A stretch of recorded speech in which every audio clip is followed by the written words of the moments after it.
Seats, मैंने इन दोनों को ही अगर आप मिला लीजिए तो ताबड़तोड़ मेजॉरिटी यहां बन रही है। 200 के आसपास की बात चल रही है, जो कि बहुत रेयर है कि बिहार की हिस्ट्री में इस तरीके की एक अलायंस पार्टनरशिप इतने ज्यादा नंबर लाए। दोनों ही पार्टीज 101 सीट लड़ रही थी। उधर लोक जनशक्ति पार्टी भी 19 सीट्स ला रही है और आरजेडी का जो परफॉर्मेंस है अनफॉर्चुनेटली -50 पर बैठा हुआ है, 25 सीट ला पाए हैं। और कांग्रेस का उससे भी ज्यादा खराब परफॉर्मेंस रहा है परसेंटेज वाइज अगर आप देखें तो 5 सीट पर लीड जब हम ये एपिसोड को रिकॉर्ड कर रहे हैं। आरजेडी के पास सेविंग ग्रेस इतना है कि भैया हमने कम से कम अपना थोड़ा बहुत वोट शेयर बचा लिया है, कांग्रेस के लिए वो भी नहीं है, कंप्लीटली डेसिमेटेड। कांग्रेस के हाल इतने खराब हो चुके हैं कि वो एआईएमआईएम और लेफ्ट पार्टीज के साथ कंपीट कर रही है, कभी 4 कभी 5 सीट पर उनकी लीड दिख रही है। सवाल यह है कि इतनी बुरी हालत कैसे हो गई? क्या कोऑर्डिनेशन नहीं था? क्या टाइमिंग गलत थी? क्या मैसेजिंग गलत थी? क्या एक साथ एक विजन प्रोवाइड नहीं कर पाए? या ये सब हम वोट चोरी पर ब्लेम कर दें? कुछ लोग ये जो वोट चोरी को ब्लेम कर रहे हैं वो एक्चुअली खिलवाड़ कर रहे हैं देश की डेमोक्रेसी के साथ भी, क्योंकि जहां तक वोट चोरी का एलिगेशन है वो सच तो है, लेकिन पूरी की पूरी अगर आप इस लॉस को वोट चोरी पर लगा दोगे तो शायद आप इंटेलेक्चुअल एंड मॉरल डिसऑनेस्टी भी कर रहे हो। समझाता हूं कैसे।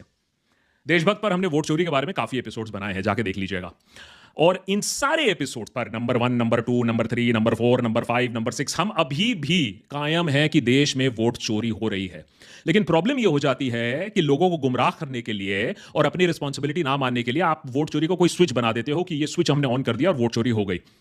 यही गलती कांग्रेस ने बहुत समय तक ईवीएम्स के साथ भी की थी कि एक बटन दबा देंगे पीप और पूरा इलेक्शन का रिजल्ट बदल जाएगा। हम बहुत सालों से बोलते आए थे कि ईवीएम चोरी नहीं हो रही है, इलेक्टोरल मैनिपुलेशन हो रहा है डेफिनेटली।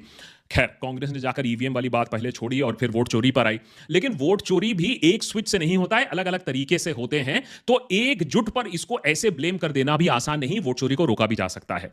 कहीं वोटर डिलीशन हो रहा है, कहीं वोटर एडिशन हो रहा है, कहीं फर्जी वोट्स ऐड किए जा रहे हैं जिससे मास वोटिंग हो पाए, कहीं वोटर सप्रेशन भी हो रहा है, वोटर को बूथ तक नहीं पहुंचने दिया जा रहा है, कहीं ऑब्वियसली बूथ जो पन्ना प्रमुख हैं वो बहुत स्ट्रांग है तो वहां से वोट एक्स्ट्रा आ रहे हैं, और कहीं ऑब्वियसली काउंटिंग को लेकर इलेक्शन कमीशन की तरफ से भी काफी धांधली के रिपोर्ट्स जो सामने आते हैं कि नंबर्स रिलीज नहीं हो रहे हैं, जेंडर रिलीज नहीं हो रहे हैं, और इलेक्शन कमीशन ऑब्वियसली अब तो सामने आ रहा है कि कितनी जल्दी सीसीटीवी फुटेज भी डिलीट करने की कोशिश कर रही है। और एसआईआर का जो पूरा मामला है वो अभी भी सुप्रीम कोर्ट के सामने है। तो जहां तक इलेक्शन में धांधली की बात है, वोट चोरी की बात है, ये बातें सारी सच हैं।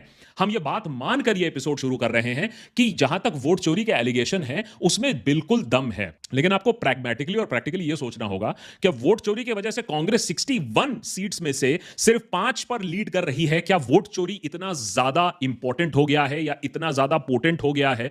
ये तो फिर वो